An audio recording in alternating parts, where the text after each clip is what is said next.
Camiül Əzdad deyirlər Həzrət Əliyə. Yəni ziddiyyətlərin cəmi.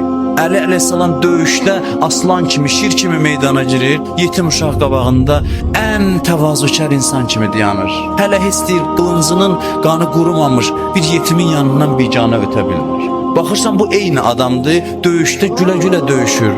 İbadət mehrabında elə titrir ki, elə bilsən ən qorxaq adamdır. Halbuki şüzayətlilərin ən şüzayətlisidir. Buyurur ki, Əli bir insandır, elə bir insandır ki, Rəbbi onda təcəlli eləyib, onda zahir olub. Kamil insanlar ki, Quran buyurur, mən onları özümə xəlifə yaratdım, Allahın sifətlərini bir-bir özlərində cəm eləyirlər. Ən kamil insanlardan biri və Peyğəmbərin ən üstün silahdaşı, qardaşı Əli əleyhissalamdır. Deyirlər, Peyğəmbərin neçə möcüzəsi var, biri Qurandırsa, bir möcüzəsi də Əli əleyhissalamdır. Peyğəmbərin əzəmətini tanımaq üçün bax gör Əlini tərbiyə eləyib. Yəni İslam məktəbinin ilk şagirdi Əli əleyhissalamdır. Quran barədə buyurur, Quranı paklardan başqa heç kəs başa düşməz.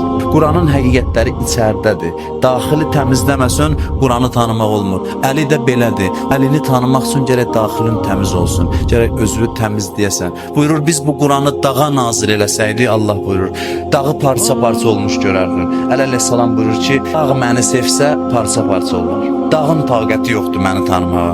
Əli haqqın mizanıdır.